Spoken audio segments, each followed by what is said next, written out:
இப்பொழுதுமாய் கூட ஆண்டவருடைய வார்த்தை நாம் கேட்க போகிறோம். வேதத்தை அப்படியே நான் புரட்டி கொண்டிருந்த பொழுது ஆண்டவர் என்னோடு கூட இடைப்பட்ட ஒரு காரியம் என்னவென்றால், இடரல் வராமல் பார்த்து கொள்ளுங்கள் என்கிற ஒரு காரியத்தை ஆண்டவர் என்னோடு கூட பேசினார். இடரல் வராமல் நம்மை நாம் பார்த்து கொள்ள வேண்டும். நம் மூலமாக மற்றவர்களுக்கும் இடரல் வரக்கூடாது. சரிங்களா? அந்த தலைப்பிலே நாம் கர்த்தருடைய வார்த்தையை கவனிக்க போகிறோம். ஒரு நிமிடம் கண்களை மூடி ஜெபிக்கலாமா? நல்ல பிதாவே, எங்களோடு பேசுங்க, எங்களோடு இடைபடுங்க. வார்த்தையின் மகத்துவத்தை, ஆழத்தை, ரகசியத்தை, மறைபொருளை வெளிப்படுத்துவீராக. நீங்க பேசுங்க, நாங்க கேட்கட்டும். இயேசுவின் நாமத்தில் பிதாவே, ஆமென். இடரல் என்று சொல்லும் பொழுது என்ன சொல்லலாம்? அதுக்கு துன்பம், அப்புறம் இடரல்னு என்னதுங்க? அதாவது நம்ம ஆவிக்குரிய வாழ்க்கையில நம்ம ஆண்டவருக்குள்ள நிலைத்திருக்க முடியாதபடி, கர்த்தருக்குள்ள வளர முடியாதபடி நம்மை தடைப்படுத்துகிறது இடரல். சத்தியத்தை விட்டு நம்மை பின்வாங்க வைக்கிறது இடரல். சரிங்களா? இடரல்னு சொல்லும் பொழுது ஸ்டம்பிளிங் பிளாக், அதாவது என்ன சொல்லலாம், ஒரு தடை. சரிங்களா? ஒரு முட்டுக்கட்டை. பாருங்க, இங்க பெரியப்பா உற்சாகமா இருக்கிறாரு. முட்டுக்கட்டை. சரிங்களா? அந்த மாதிரி சொல்லலாம். இப்போ வேதத்துல நம்ம பார்க்கும் பொழுது நம்முடைய சரீரமே நமக்கு பல விதங்கள்ல நம்ம ஆண்டவருக்குள்ள நிலைத்திருப்பதற்கு இடரலா இருக்கு. அடுத்தது இரண்டாவது காரியம், நம்மை பார்த்து மற்றவர்கள் இடறி போறது. இப்ப இந்த இடரல் எதுக்குன்னு சொன்னா, இந்த இடரல் வந்தா அவங்க ஆண்டவரை விட்டு பின்வாங்கிடுவாங்க, சத்தியத்தை விட்டு பின்வாங்கிடுவாங்க. அப்படி பின்வாங்கினாங்கன்னா என்ன ஆகும்? அவங்க எங்க போகணும்? நரகத்துக்கு தான் போகணும். அதான் சொல்றாரு. அதனால ஆண்டவர் சொல்லும் பொழுது தெளிவா சொல்றாரு, அழகா சொல்றாரு. நீங்க அதை குறிச்சு பார்க்கலாமா? பைபிள்ல பார்க்கும் பொழுது மத்தேயு சுவிசேஷம் 5ஆம் அதிகாரம் 29, 30 ஆகிய வசனங்களை படிங்களேன். மத்தேயு சுவிசேஷம் 5ஆம் அதிகாரம் 29, 30 ஆகிய வசனங்கள். உன் வலதுகன் உனக்கு இடரல் உண்டாக்கினால், உன் வலதுகன் உனக்கு இடரல் உண்டாக்கினால் அதை பிடுங்கி எறிந்து போடு. அதை பிடுங்கி எறிந்து போடு. உன் சரீரம் முழுவதும் நரகத்தில் தள்ளப்படுவதை பார்க்கிலும் உன் அவயவங்களில் ஒன்று கெட்டு போவது உனக்கு நலமாயிருக்கும். சரி, அடுத்தது. உன் வலது கை உனக்கு இடரல் உண்டாக்கினால், உன் வலது கை உனக்கு இடரல் உண்டாக்கினால் அதை குறித்து எறிந்து போடு. அதை தரித்து எறிந்து போடு. அதை தரித்து எறிந்து போடு. உன் சரீரம் முழுவதும் நரகத்தில் தள்ளப்படுவதை பார்க்கிலும் உன் அவயவங்களில் ஒன்று கெட்டு போவது உனக்கு நலமாயிருக்கும். அடுத்தது 18:8. மத்தேயு 18:8. மத்தேயு 18:8. உன் கையாவது உன் காலாவது உனக்கு இடரல் உண்டாக்கினால் அதை தரித்து எறிந்து போடு. நீ 2 கையுடையவனாய் அல்லது 2 காலுடையவனாய் நித்திய அக்கினியிலே தள்ளப்படுவதை பார்க்கிலும் சப்பானியாய் அல்லது ஊனனாய் நித்திய ஜீவனுக்குள் பிரவேசிப்பது உனக்கு நலமாயிருக்கும். சரி, இப்போ ஃபர்ஸ்ட் என்ன சொல்றாரு இயேசு கிறிஸ்து? நம்முடைய சரீரத்தில் இருக்கிற சில அவயவங்களே நாம் ஆண்டவரை பின்பற்ற முடியாதபடிக்கு என்ன செய்த சில தடைகளை கொண்டு வருகிறது. புரியுதா உங்களுக்கு? இப்ப ஆண்டவர் என்ன சொல்றாருன்னா, அதனுடைய பாயிண்ட் என்ன நீங்க புரிந்து கொள்ள வேண்டும். நீ முழு சரீரத்தோட நரகத்துல போய் வேதனைப்படுவதை பார்க்கிலும். ஆமென். அப்ப பாயிண்ட் என்ன? நரகத்துக்கு கொண்டு போயிரும். எது கொண்டு போயிரும்? இடரல், பாவம். ஆக நீ நரகத்துக்கு போக கூடாது. அதனாலதான் ஆண்டவர் சொல்றாரு, உன் கண் உனக்கு இடரல் உண்டாக்கினால் கண்ணை பிடுங்கிரு. உன் கை உனக்கு இடரல் உண்டாக்கினால் கையை தரித்து போடு. உன் கால் உனக்கு இடரல் உண்டாக்கினால் அந்த காலை என்ன செய்? தரித்து போ. நீ ஊனனாய் நீ முழு சரீரத்தோட நரகத்துக்கு போவதை பார்க்கிலும் ஒற்றை கண்ணுடையவனாய், ஒற்றை காலுடையவனாய், ஒற்றை கண்ணுடையவனாய் பரலோகத்தில் இருப்பது உனக்கு புரியுது உங்களுக்கு? ஆண்டவர் சொல்றதனுடைய நோக்கம் என்ன? இடறல்கள் நம்மை நரகத்துக்கு கொண்டு போயிடும். ஆக இடறல் வராதபடி பாதுகாத்துக்கொள், தடை வராதபடி பாதுகாத்துக்கொள்ள. இதுக்கு முதல்ல நம்முடைய அவயவங்கள்ல போர் செய்கிற சில அவயவங்கள் இருக்கிறது, சில ஆயுதங்கள் இருக்கிறது. அதையெல்லாம் என்ன செய்யணுமா? நம்மை விட்டு அப்புறப்படுத்தணும்ன்றார். இப்போ உனக்கு கண் இடறல் கண் எப்படி இடறல் உண்டாகும்? இச்சைகள், இச்சை நிறைந்த பார். கண்கள் தான் கேட்வே, கண்கள் தான் நுழைவாயில். ஒரு நபரை பார்க்கும் பொழுது நமக்குள்ள இச்சை உண்டானால், ஒரு பொருளை பார்க்கும் பொழுது இச்சை உண்டானால், இந்த இச்சை என்ன செய்யும்? இச்சையானது கற்பந்தரித்து பாவத்தை பிறப்பிக்கும். ஆமென். இச்சையானது என்ன செய்யும்? கற்பந்தரித்து பாவத்தை பிறப்பிக்கும். பாவம் பூரணமாகும் போது மரணத்தை பிறப்பிக்கும். சரிங்களா? அப்ப அந்த கண் எனக்கு இடறல் உண்டாக்கினால் கண்ணை பிடுங்கி போடுன்னு சொல்றாரு. அப்படின்னா லிட்டரலா கண்ணை நோண்டி எடுத்துருன்னு என்ற அல்ல, அந்த கண்ணில் ஒரு விருத்த சேதனம் அவசியம், அந்த கண்ணில் ஒரு டெடிகேஷன் அவசியம். யோபு சொல்றது போல, என் கண்ணோடு உடன்படிக்கை செய்த நான் ஒரு கன்னிகையின் மேல் எப்படி, ஒரு கன்னிகை எப்படி பார்ப்பது, எப்படி நினைவா இருப்பதுன்றார். இப்ப பைபிள் படிக்கிறதுக்கு உங்க கண் உங்களுக்கு இடறல் உண்டாக்குச்சுன்னா என்ன செய்யுங்க? அந்த கண்ணுக்காக ஜெபம் பண்ணுங்க. அல்லேலூயா.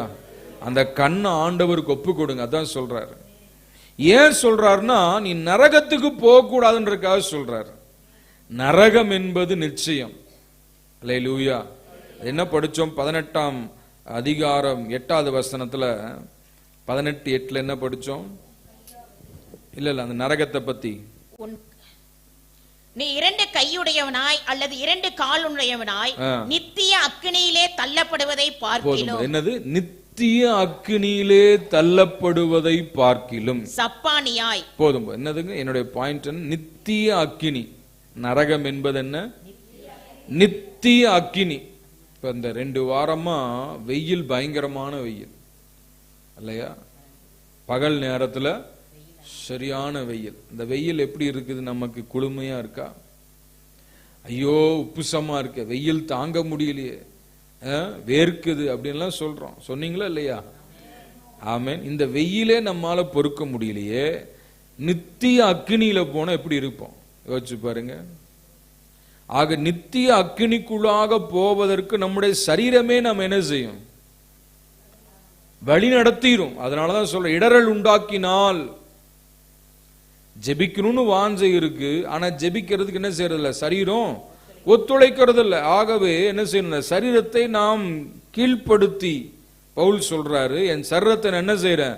தாழ்த்தி ஒடுக்குகிறேன் என்று சொல்லுகிறார். அல்லேலூயா. சர்ச்சுக்கு வாங்க, ஜெபம் பண்ணுவோம் 5ஆம் தேதி அப்படின்னு சொல்றேன். வரவங்க எல்லாம் கை தூக்குங்கன்ற. ஒரு 5 பேர் 10 பேர் தான் கை தூக்குறாங்க, மீதியெல்லாம் என்ன ஆகுது? தடுக்குதாங்க, என்னவோ தடுக்குது. இடரல்கள். சரிங்களா? ஒரு அரசு விடுமுறைனா அன்னைக்கு எல்லாம் லீவ் விட்டாங்கன்னா என்ன செய்யணும்? அந்த நாளை பிரயோஜனப்படுத்தி ஆண்டவரை தேடணும். அதுதான் நல்லது. அல்லேலூயா. அப்போ இதுக்கெல்லாம் இடரல் உண்டாக்குகிறது என்ன? நம்முடைய சரீர அவயவங்கள். கண்ணில் தேவையில்லாத காட்சிகளை பார்ப்பது, கையில தேவையில்லாத வேலைகளை செய்வது, காலில் தேவையில்லாத இடங்களுக்கு போவது, இருதயத்தில் தேவையில்லாத சிந்திப்பது, இதெல்லாம் தான் இடரல் உண்டாக்குகிறது, தேவனை விட்டு பிரித்து விடுகிறது. பாவம் என்பது என்ன? விஷத்தை விட கொடியது. விஷத்திலேயே கொடிய விஷம் நிறைந்த பாம்பு என்னது? விரியன் பாம்பு. விதி முடிஞ்சவனதான் விரியன் கடிக்கும்பாங்க இல்லையா?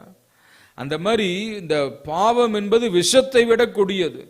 ஒரு மனிதனுக்குள்ள பாவம் நுழைந்து விட்டால் அந்த பாவம் மனுஷனை தேவனிடமிருந்து பிரித்து விடும். ஆகவே பாவம் நமக்குள்ள பிரவேசியாதபடி என்ன செய்யணும்? நம்மை காத்து கொள்ள வேண்டும். அல்லேலூயா. அதனாலதான் சொல்ற, உன் கண் உனக்கு இடரல் உண்டாக்கினால். பாருங்க, பைபிளை நம்ம அழகா படிக்கிறோம். ஆதியாகமத்தின் புஸ்தகத்துல படிக்கும் பொழுது லோத்துவுடைய குடும்பத்தை பற்றி நாம் அங்கே வாசிக்கிறோம். ஆதியாகமம் 19ஆம் அதிகாரம் 17வது வசனத்தை படிங்களேன்.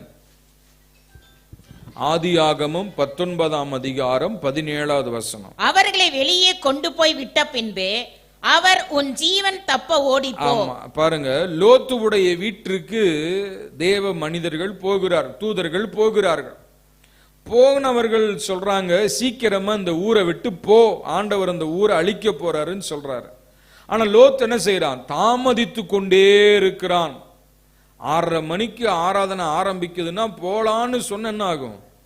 அப்பதான் போய் என்ன செய்யறது? சோப்பை தேடுறது, குளிக்கிறதுக்கு, அயன் பாக்ஸை தேடுறது, அயன் பண்றதுக்கு. தாமதித்து கொண்டே இருந்தான். ஆமேன். ஆலயத்துக்கு போலான்னா அப்பதான், அதுவே பாரு, கல்யாணத்துக்கு போறது, ஊருக்கு போறது, ட்ரெயினுக்கு போறதெல்லாம் எப்படி? அரை மணி நேரத்துக்கு முன்னாடி, 4 நாளைக்கு முன்னாடி என்ன செய்யறாங்க? அந்த மாதிரி லோத்த ஆண்டவர் சொல்றார், டே இந்த ஊரை நான் அழிக்க போறேன், என்ன செய்? ஜீவன் தப்ப ஓடிப்போ அப்படின்றார். இவன் தாமதித்து கொண்டே இருக்கிறான். அப்பொழுது ஆண்டவர் என்ன செஞ்சார்? கையை பிடிச்சு வெளி இழுத்து கொண்டு போய் பின்னிட்டு பாராம என்ன செய்? ஜீவன் தப்ப ஓடிப்போ. பின்னிட்டு பாராதே, இந்த சமபூமியில் எங்கும் நில்லாதே, நீ அழியாதபடிக்கு மலைக்கு ஓடிப்போ என்றார். மலைக்கு ஓடிப்போ. பின்னிட்டு பார்க்காத, நிக்காத, என்ன செய்? ஓடிப்போ. ஜீவன் தப்ப ஓடிப்போன்றார். ஆமென். கையை பிடிச்சு இழுத்து விட்டு ஓடிப்போன்றார். புரியுதா உங்களுக்கு? சில எல்லாம் ஆண்டவர் கையை பிடிச்சு இழுக்கிறார், வா ஜெபம் பண்ணு, பரிசுத்தமா. ஆனா என்ன செய்யறதில்ல? வரதில்ல, ஜெபிக்கிறது இல்ல, ஆண்டவரை தேடுறதில்ல, கீழ்ப்படிறதில்ல. கீழ்ப்படியாத வரைக்கும் ஆசீர்வாதத்தை பெறவே முடியாது. அல்லேலூயா, ஆமென். ரைட், நல்லா கவனிங்க. இப்போ ஆண்டவர் எல்லா வழிவகையும் செஞ்சு ஜீவன் தப்ப ஓடிப்போ அப்படின்னு சொல்லி பிடிச்சு இழுத்து அனுப்புறாரு. அவங்களை அனுப்பிச்சு அடுத்த செகண்ட் என்ன செஞ்சார்? வானத்திலிருந்து அக்னி கந்தகத்தெல்லாம் அனுப்பி சோதம் குமாராவை அழிக்கிறார், எரிக்கிறார். அப்படி எரிக்கும் பொழுது நடந்தது என்ன? 19:26 படிங்களேன். அவன் மனைவியோ பின்னிட்டு பார்த்து உப்புத்தூண் ஆனாள். ஆண்டவர் சொன்னது என்ன? பாராதே அப்படின்னாரு. Don't look back.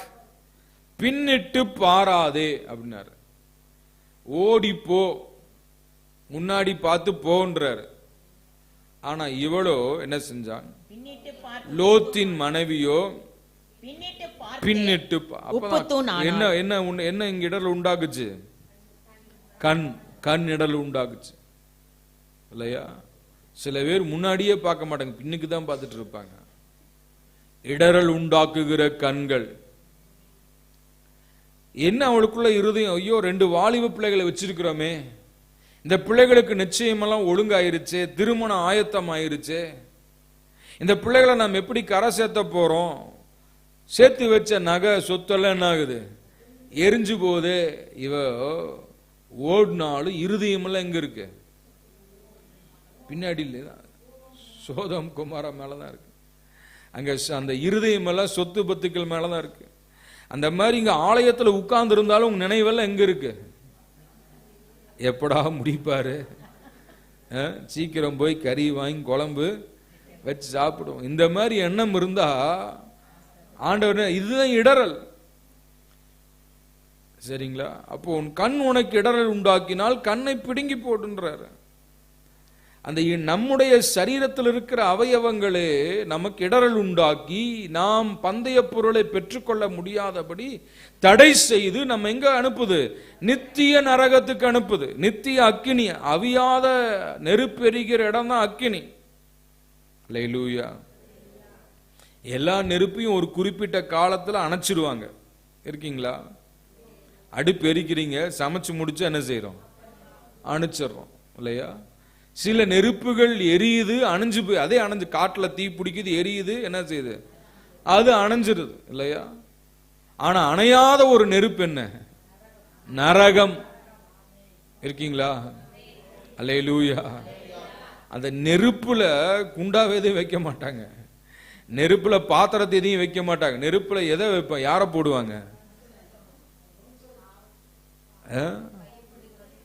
தேவனுக்கு பயப்படாமல் மனம் போன போல போக்குல போய் சத்தியத்தை விட்டு பின்வாங்குகிற, ஆண்டவரை தேடாமல் இருக்கிற அனைவரும் எங்க தான் போகணும்? அந்த நரகத்துக்குள்ளதான் போகணும். புரியுதா உங்களுக்கு? நரகத்துக்கு இன்னைக்கு எனக்கு வீடு வேணும், அதுக்காக நான் சர்ச்சுக்கு வரேன், நல்ல பொண்ணு வேணும், அதுக்காக சர்ச்சுக்கு வரேன்னா ஆண்டவரை தேடி வரல. எதுக்காக வரோம்? ஒரு தேவைக்காக தான் வரோம். ஆனா எதுக்காக வரணும்னா, நம்ம ஆத்துமா மீடேறி நம்முடைய ஆத்துமா பரலோகத்துக்கு போன்றதுக்காக வரணும். அப்படி வரும் பொழுது சரீரத்துக்கான எல்லா தேவையும் ஆண்டவர் சந்திப்பார். புரியுதா உங்களுக்கு? ஆக எதுக்காகவும் நாம் என்ன செய்யக்கூடாது? வரக்கூடாது. நம்முடைய ஆத்தும ரட்சிப்புக்காக வரணும். என் ஆத்துமா நல்லா இருக்கணும். நம்ம சாப்பிட்றோம், யாருக்காக சாப்பிட்றோம்? என் மனைவிக்காக நான் சாப்பிட்றேன் அப்படின்னு நீங்க நினைச்சு 4 இட்லி சாப்பிட்டீங்கன்னா அவங்க வயிறு பசியாத்தான் இருக்கும். புரியுதா உங்களுக்கு? ஆமா, யாருக்காகவும் என்ன செய்யக்கூடாது? வரக்கூடாது. உங்களுக்காக நீங்க வாங்க, சரியா? உங்க ஆத்துமாவுக்காக வாங்க. ஆமா, என் ஆத்துமா பரலோகத்துக்கு போகணும், நான் நரகத்துக்கு போகக்கூடாது, என் ஆத்துமா பரலோகத்துக்கு போகணும். ஆமென், அல்லேலூயா. அதுக்காக வாங்க, சரியா? பாஸ்டர் கேட்பாரு, திட்டுவாரு. இன்னைக்கு நிறைய பேருக்கு என்ன, பாஸ்டர் திட்டுவாரு, பாஸ்டர் அம்மா திட்டுவாரு. எங்க வீட்டில் இப்போ அந்த பிரவீன்ற இருக்கு, அவனு கேட்டு பாருங்க, சொல்லுவான் ஐயா திட்டுவாரு. ஏன்னா திட்டிகிட்டே இருக்கிறது எங்களுக்கு பொழப்பா? சொல்லுங்க, திட்டுறதான் எங்களுக்கு பொழப்பா? இல்லை. சில தவறுகள் காணப்படும் போது அதை திருத்துகிறோம், அது ஆனா திட்டுற மாதிரி தெரியுது. புரியுதா? ஆமென். ஆக தேவ பிள்ளையே, நம்ம எதுக்காக ஆலயத்துக்கு வரணும்? நான் ரட்சிக்கப்பட்டு என் ஆத்துமா பரலோகத்துக்கு போகணும். ஒண்ணு தெரிஞ்சுக்கோங்க, நம்ம பரலோகத்துக்கு போகும்போது சரீரம் பரலோகத்துக்கு வராது, ஆத்துமா தான் பரலோகத்துக்கு போகும்.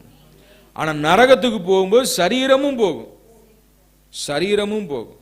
ஆகவேதான் சொல்றாரு, அதாவது ஆத்துமாவையும் சரீரத்தையும் நரகத்திலே அழிக்க வல்லவருக்கே பயப்படுங்கள். அல்லேலூயா. ஆக கண் இடறல் உண்டாக்குது, கை இடறல் உண்டாக்குது, கால் இடறல் உண்டாக்குது, சிலருக்கு வாய் இடறல் உண்டாக்குது. தாவீது சொல்ற, நலமானதையும் பேசாமல் என் வாயை கடிவாளத்தால் நான் கட்டி வைத்திருக்கிறேன்.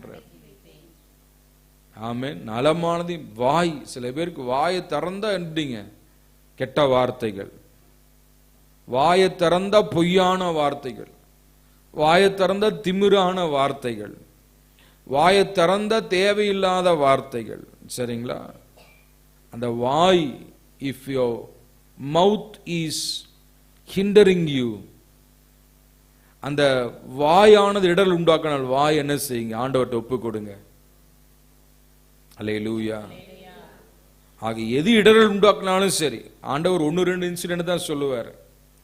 அப்ப நம்முடைய வாழ்க்கையில ஆண்டவரை விட்டு நம்மை பிரிக்கிற, சத்தியத்தை விட்டு நம்மை பின்வாங்க செய்கிறத இடரல். ஆக இடரல் வராதபடி பாதுகாத்து கொள்ள வேண்டும்.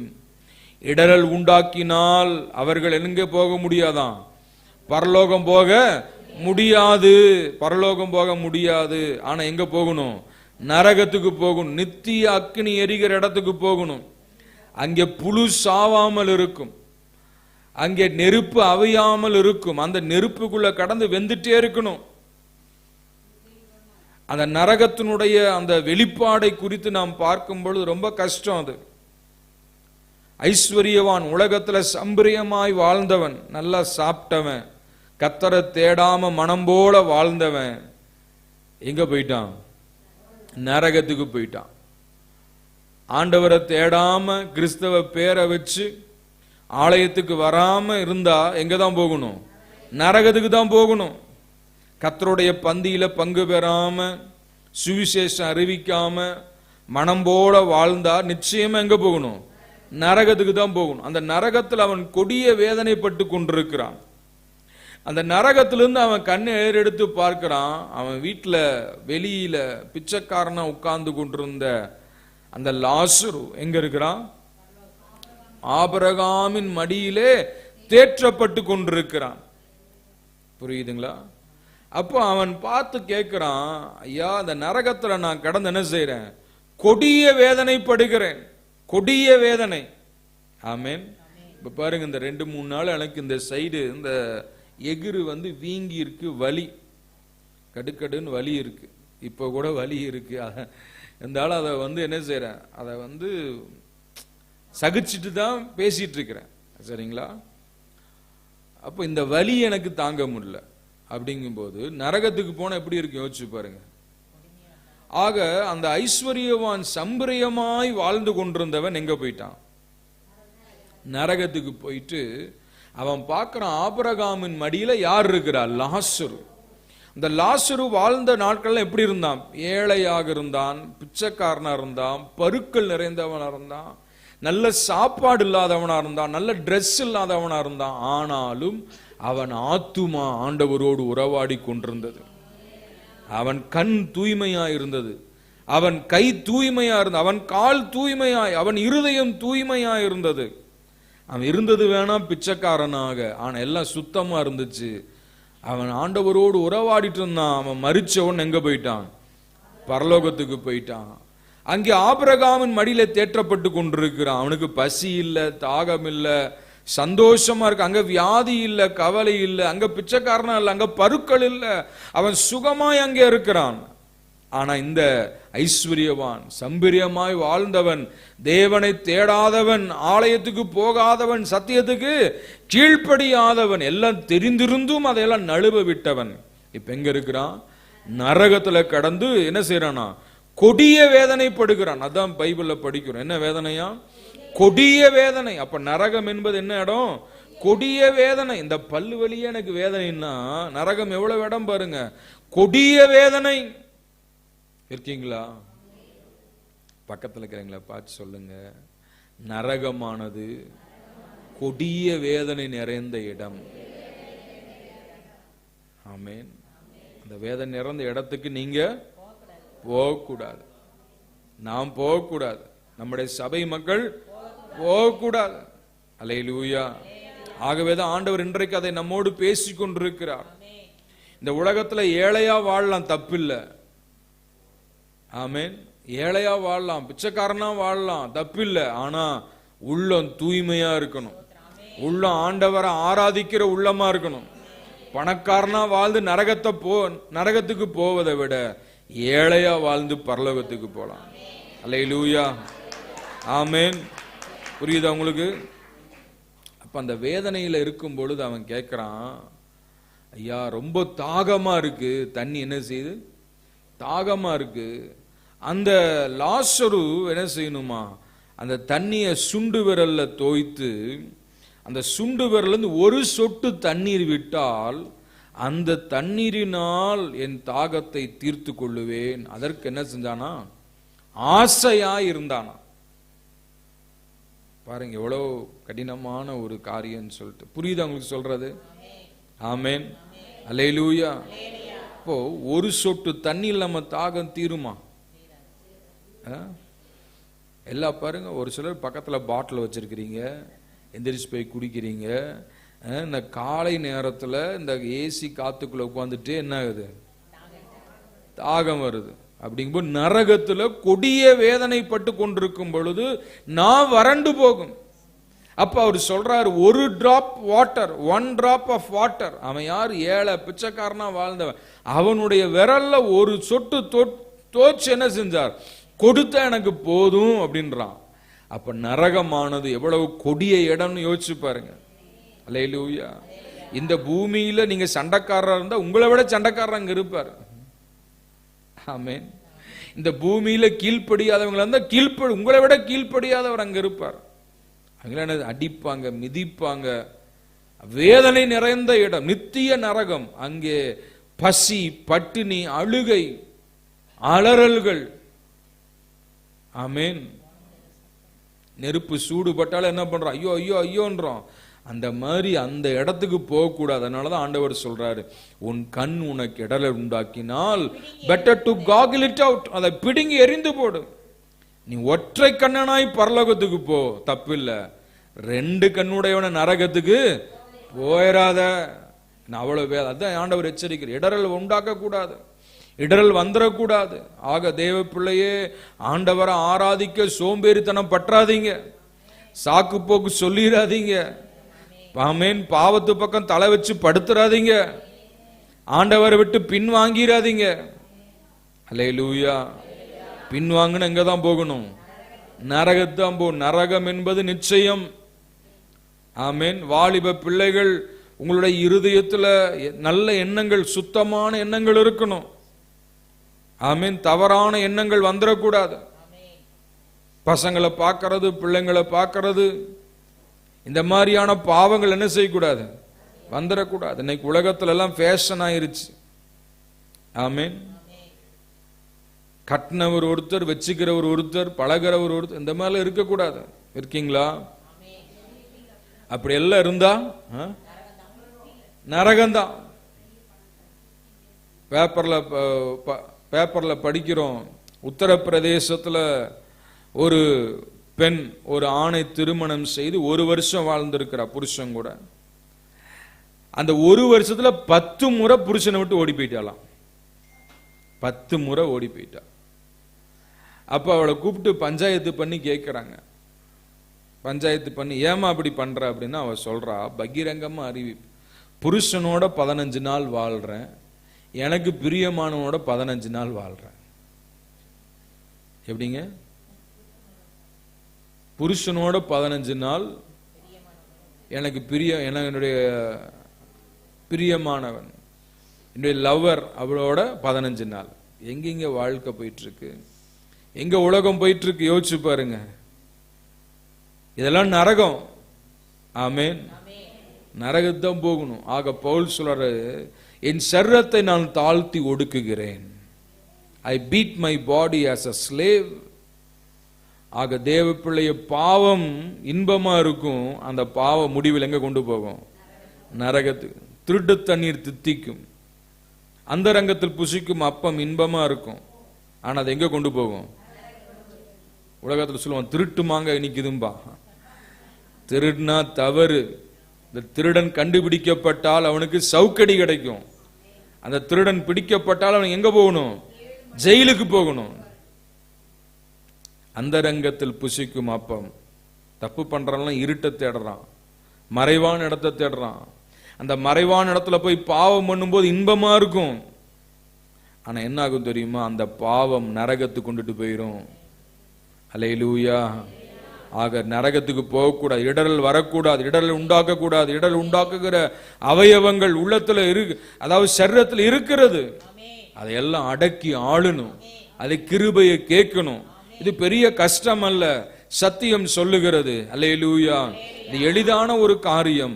ஆக நம்மை ஆண்டவருக்கென்று ஒப்பு கொடுத்து பரிசுத்தமாய் வாழ்ந்தால் போதும். அல்லேலூயா. ஆமென். இந்த உலகத்துக்காக வாழாமல் நித்தியத்துக்காக வாழுவோம். Praise the Lord. எனக்கு அலாட் பண்ண டைம் முடிஞ்சிருச்சு. ஒரு பாயிண்ட் தான் சொல்லியிருக்கிறேன், இன்னொரு பாயிண்ட் அந்த ஷார்ட்டா மாத்திரம் சொல்லி முடிச்சிடறேன். நாம் என்ன சொல்கிறோம்? மற்றவர்களுக்கு இடரல் உண்டாக்கூடாது. பாருங்க, மார்க்கு 9, 2வது பாயிண்ட், மார்க்கு 9:42 படிங்க. மார்க்கு 9:42.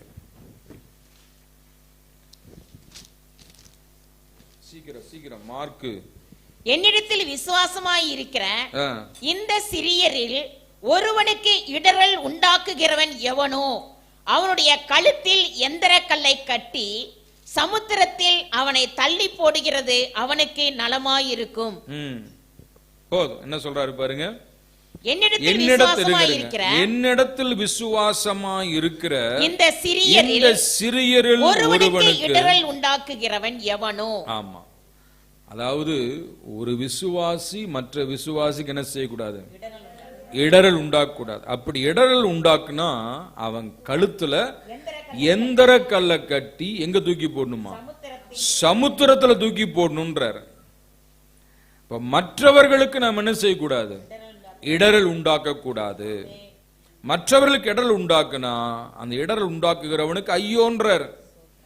அவன் என்ன செய்யணும்னா கழுத்துல கல்லை கட்டி, எந்திர கல்லை கட்டி சமுத்திரத்தில் தூக்கி போடணுன்றார்.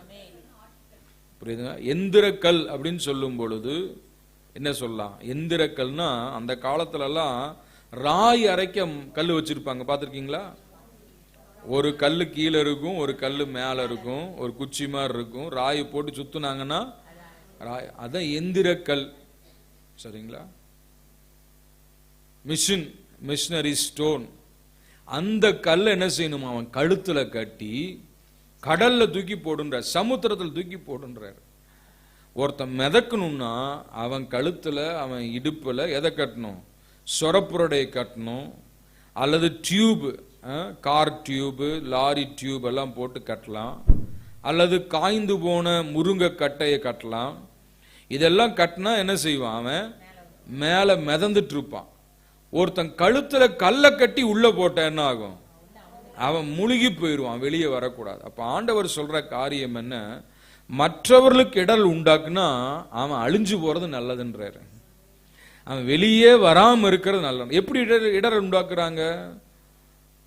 நல்லா ஜெபிக்கிற ஒரு ஆள், ஆண்டவரை தேடுற ஒரு ஆள், அவரு சில நேரங்கள் என்ன செய்யறாங்க? சில தவறுகள் செய்யும் பொழுது மற்றவர்கள் அதை பார்க்கிறாங்க. குறிப்பா உணவு விஷயத்துல. ஆமீன். என்ன விஷயம்? உணவு விஷயத்துல, மற்ற ஆடம்பர விஷயங்கள்ல, ஐயோ இவங்களை நான் இப்படி நினைச்சனே, இவங்க இப்படி இருக்கிறாங்களே அப்படின்னு என்ன ஆகுது? இடல் உண்டாக்குறாங்க. புரியுது உங்களுக்கு சொல்றது? ஆமீன். ஒரு சர்ச்சுக்கு நல்லா முன்னாடி வந்து நிக்கிற ஆள் ஒரு டாஸ்மார்க் கடையில் நிக்கிறது ஒரு ஆள் பார்த்தா என்ன ஆகும்? ஐயோ இந்த பிரதர் இப்படி இவ்வளவு தூரம் பேசினார், இவரு போய் இங்க நிக்கிறாரு, இவரே குடிக்கிறாரு.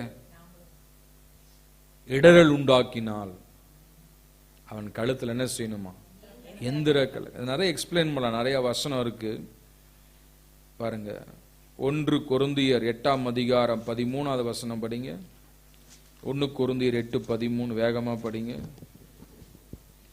ஆதலால் போஜனம் என் சகோதரனுக்கு இடரல் உண்டாக்கினால், போஜனம் என் சகோதரனுக்கு இடரல் உண்டாக்கினால், நான் என் சகோதரனுக்கு இடரல் உண்டாக்காதபடிக்கு என்றைக்கும் மாம்சம் புசியாதிருப்பேன். இப்போ நான் ஒரு சாப்பிட்றேன்னு வைங்களேன், இந்த சாப்பிட்றது வந்து ஒருத்தனுக்கு கெடுதல், அவனுக்கு வந்து அது பிடிக்கலன்னா அவன் நிமித்தம் என்ன செய்யக்கூடாதான்? சாப்பிடாம இருக்கிறது நல்லதுன்றாரு. என்ன சாப்பிடாம இருக்கிறது? மாமிசம் சாப்பிட. புரியுதா உங்களுக்கு?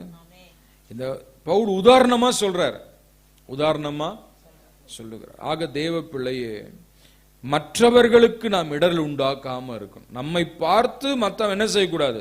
விசுவாசத்தை விட்டு பின்வாங்கி, ஐயோ இந்த பிரதர் எப்படியா, இந்த சிஸ்டர் எப்படியா அப்படின்னு சொல்லி என்ன செய்யக்கூடாது? நம்மை விட்டு பின்வாங்கி போக கூடாது. பவுல் சொல்றாரு, அழகா சொல்றாரு. 2 கொரிந்தியர் 6:3 வசனத்தை படிங்களேன்.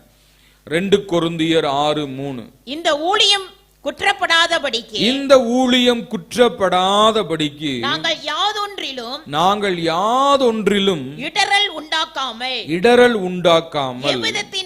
எவ்விதத்தினாலேயும் எங்களை தேவ ஊழியக்காரர் என்று விளங்க பண்ணுகிறோம். இந்த ஊழியம் குற்றம் சாட்டாதபடிக்கு நாங்கள் யாருக்கும் இடரல் உண்டாக்காமல் என்ன சார்? எவ்விதத்திலேயும். அப்போ ஒவ்வொரு விசுவாசியும் ஒவ்வொரு ஊழியக்காரர்களும் மற்றவர்களுக்கு இடல் உண்டாகாதபடிக்கு எல்லா விதத்திலையும் நாம் தேவனுடைய பிள்ளைகள் என்பதை நாம் வெளிப்படுத்த வேண்டும்.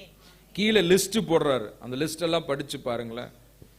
படிங்க, சீக்கிரமா படிங்க. மிகுந்த பொறுமையிலும், இந்த சில பேர் ஆத்திரப்படுறது, அவசரப்படுறதுல கூட என்ன ஆகும்?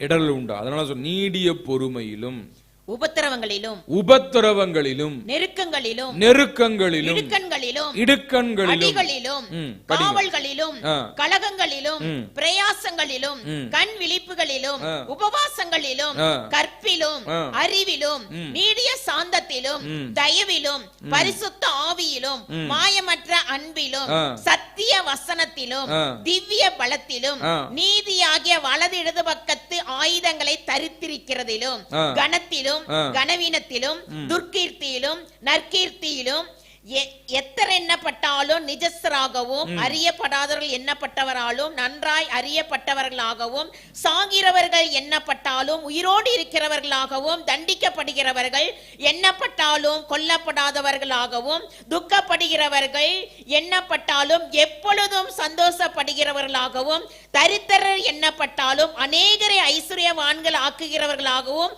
ஒன்றுமில்லாதவர்கள் எண்ணப்பட்டாலும் சகலத்தையும் உடையவர்களாய் இருக்கவும் எங்களை விளங்க பண்ணுகிறோம். ஆமா, மற்றவர்களுக்கு இந்த விஷயத்துல எல்லாம் நாங்க என்ன செய்யறோம்? இடரை உண்டாக்காமல் இருக்கிறோம். அல்லேலூயா. புரியுதா? அதெல்லாம் வீட்டுல போய் பொறுமையா படிச்சு பாருங்க. இப்ப எந்த விதத்துல என்ன செய்யக்கூடாது? நாம் மற்றவர்களுக்கு நம் நிமித்தம் இடறி போகாதபடிக்கு என்ன செய்யணும்? நம்ம சாட்சியர். அப்படி இடர் உண்டாக்குனா அவனுக்கு ஐயோ அப்படின்றார். அவன் கழுத்துல எந்திர கல்ல கட்டி எங்க தூக்கி போடுங்க? சமுத்திரத்திலே போடுங்கள் என்று சொல்லுகிறார். ஆக தேவ பிள்ளையே, ரிசல்ட் என்ன? மார்க் 9:24, தேவனிடத்தில் விசுவாசமா இருக்கிற சிறில் ஒருவனுக்கு எவன் இடர் உண்டாக்குறானோ அவனுக்கு என்ன செய்யணுமா? அவன் கழுத்துல எந்திர கல்ல கட்டி அவன் எங்க போடணும்? சமுத்திரத்துல. அவன் வெளியே தெரிய மாட்டான். ஆமேன். சமுத்திரம் எவ்வளவு ஆழம் இருக்குன்னு தெரியுமா? தெரியாது இல்லையா? அவ்வளவு ஆழத்துல போய் அவன் கிடக்கட்டும்ன்றார். அப்போ யாருக்கும் என்ன செய்யக்கூடாது? இடரல் உண்டாக்குகிற பிள்ளைகளாக இருக்கக்கூடாது. ஆமேன். சர்ச்சுக்கு வரும்போது அப்படியே நேரா டீ கடைக்கு போய் டீ குடிச்சிட்டு இருந்தீங்கன்னா சர்ச்சுக்கு ஒரு ஆள் வேகமா வந்துட்டு இருக்கும். அப்படி திரும்பி பார்க்கும்போது டீ கடையில் உங்களை பார்க்கும். ஐயோ, பிரதரே இங்கதான் இருக்கிறாரு. நம்மளும் போய் என்ன செய்வோம்? ஒரு டீ. உங்க நிமித்தம் இடறி போனால் உங்கள் கழுத்துல என்ன கட்டணுமா? புரியுதா உங்களுக்கு? அல்லேலூயா. ஆண்டவர் சொல்றார், அவங்க கழுத்துல எந்திர கல்லை கட்டி எங்க தூக்கி போடு? வெளியே வரக்கூடாதுன்றார். இப்ப நம்ம யாருக்கு என்ன செய்யக்கூடாது? இடரல் உண்டாக்காதவர்களா இருக்கும் பொழுது நம்ம பரலோகத்துல ஆண்டவரோடு கூட நித்திய காலமாக இருக்க முடியும் என்று சொல்லி செய்தி நிறைவு செய்கிறேன். கர்த்தர் நாமம் மகிமைப்படுவதாக. நல்ல வசனங்களுக்காக தேவனை ஸ்தோத்திரம் பண்ணுவோம். Praise God. ஹல்லேலூயா. இப்பொழுது ஜெபித்து நாம் நிறைவு செய்வோம். பாஸ்டர் அம்மா முன்பதாக வந்து ஜெபிப்பார்கள், ஆசீர்வாதம் கூறுவார்கள். ஜெபிப்போம். எங்களை கிருபையாய் நேசிக்கிற நல்ல தகப்பனே, இந்த நல்ல ஓய்வு நாளின் காலை வேளைக்காக நன்றி செலுத்துகிறோம். நீர் எங்களோடு கூட பேசின உம்முடைய மகிமையுள்ள வார்த்தைகளுக்காக ஸ்தோத்திரம்பா. ஆண்டவரே, எங்களுடைய சரீரத்தின் அவயவங்கள் இடரல் உண்டாக்காமல் ஆண்டவரே ஸ்தோத்திரம், உம்மோடு கூட இணைந்து வாழ்வதற்கு ஆண்டவரே தேவையான கிருபையை கர்த்தர் கொடுக்கும்படி நாங்கள் ஜெபிக்கிறோம். நாங்களும் மற்றவர்களுக்கு இடரலாய் வாழ்ந்து விடாதபடிக்கு ஏசப்பா எங்களை காத்துக்கொள்ளக்கூடிய இருதயத்தையும் கர்த்தர் எங்களுக்கு கொடுத்து வழிநடத்தும்படி நாங்கள் ஜெபிக்கிறோம்ப்பா. நன்றி செலுத்துகிறோம். இந்த நாளில் நீர் எங்களோடு கூட பேசின நம்முடைய எல்லா ஆண்டவரே வார்த்தைகளுக்காக, ஆசீர்வாதங்களுக்காக நன்றி செலுத்துகிறோம். ஏசப்பா, இந்த மாதம் முழுவதும் தேவன் போதுமானவராய் இருந்து கர்த்தர் அற்புதமாய் நீங்க நடத்துனீங்கப்பா. உம்முடைய வழிகள் ஆச்சரியங்கள் அப்பா. உம்முடைய பாதைகள் எல்லாம் நெய்யாய் பொழிகிறது என்ற வார்த்தையின்படி ஏசப்பா நீங்க நடத்தின எல்லா ஆசீர்வாதங்களுக்காக நாங்கள் நன்றி செலுத்துகிறோம். இந்த மாதத்திலே ஆண்டவரே தகப்பன் நிறைவேற்றின எல்லா ஊழியங்களுக்காக உமக்கு ஸ்தோத்திரம். எத்தனையோ தொலைதூர பயணங்கள் அப்பா, எல்லாவற்றிலும் கர்த்தருடைய கரம் கூட இருந்து அநேகருக்குமை பற்றி அறிவிக்க தேவன் பாராட்டின கிருபைகளுக்காக நாங்கள் நன்றி செலுத்துகிறோம். இந்த மாதத்தில் ஏசப்பா ஒரு குறைவும் வராமல் எங்களுடைய தேவைகளை எல்லாம் சந்தித்து நாங்கள் யார் கையையும் ஏந்தாம கர்த்தர் நடத்தின எல்லா வழிகளுக்காக நாங்கள் நன்றி செலுத்துகிறோம்ப்பா. புதிய மாதத்துக்குள்ள நாங்கள் போகிறோம். ஆண்டவரே, புதிய மாதத்தில் எங்களை தகுதிப்படுத்துங்க. இன்னும் ஜெபத்தில், இன்னும் அர்ப்பணிப்பில், இன்னும் கர்த்தருக்காக காட்டுகிற வைராக்கியத்தில் எழும்பி பிரகாசிக்க தேவன் உதவி செய்யுங்கப்பா. நன்றி ஆண்டவரே. ஒவ்வொருவருடைய சாட்சிகளும் ஒவ்வொருவருடைய வாழ்க்கையும் அநேகருக்கு ஆசீர்வாதமாக இருக்க, அது நிமித்தம் அநேக ஜனங்கள் ஆலயத்திற்கு வர தேவன் உதவி செய்யுங்கப்பா. நம்முடைய கரங்களில் ஒப்பு கொடுக்கிறோம். இந்த வாரம் முழுவதும் கர்த்தர் போதுமானவராய் இருந்து நடத்துங்க. உங்களுடைய தேவைகளை எல்லாம் சந்தியுங்க. கேட்ட சத்தியத்தை ஆண்டவரே ஏசப்பா தகப்பனே, சத்துரு பிடுங்கி கொண்டு போகாமல் அதை இருதயத்தில் வைத்து பாதுகாத்து அதன்படி வாழக்கூடிய கிருபையை கத்தர் கொடுத்து நடத்துங்கப்பா. உம்முடைய கரங்கள் ஒப்பு கொடுக்குறோம். அப்பிரயோஜனமான ஊழியக்காரர்கள் கடமையை செஞ்சிருக்கோங்க. நாம மாத்திரம் மகிமைப்படட்டும். இயேசுவின் இன்ப நாமத்தில் ஜெபிக்கிறேன் ஜீவனுள்ள நல்ல பிதாவே, ஆமென். சேர்ந்து சொல்லுவோம். என் ஆத்துமாவே கர்த்தரை ஸ்தோத்திரி, ஸ்தோத்திரி. என் ஆத்துமாவே கர்த்தரை ஸ்தோத்திரி, அவர் செய்த சகல உபகாரங்களையும் மறவாதே. ஆமேன். நம்முடைய கர்த்தராகிய இயேசு கிறிஸ்துவின் கிருபையும் பிதாவாகிய தேவனுடைய அன்பும் பரிசுத்த ஆவியானவருடைய ஐக்கியமும் சமாதானமும் வழிநடத்துதலும் உங்கள் அனைவரோடும் கூட இன்றும் என்றும் சதா காலங்களிலும் நீடித்து நிலைத்திருப்பதாக. ஆமேன், ஆமேன். எல்லாருக்கும் ஸ்தோத்திரம். கர்த்தர் உங்களை ஆசீர்வதிப்பார். ஆமேன்.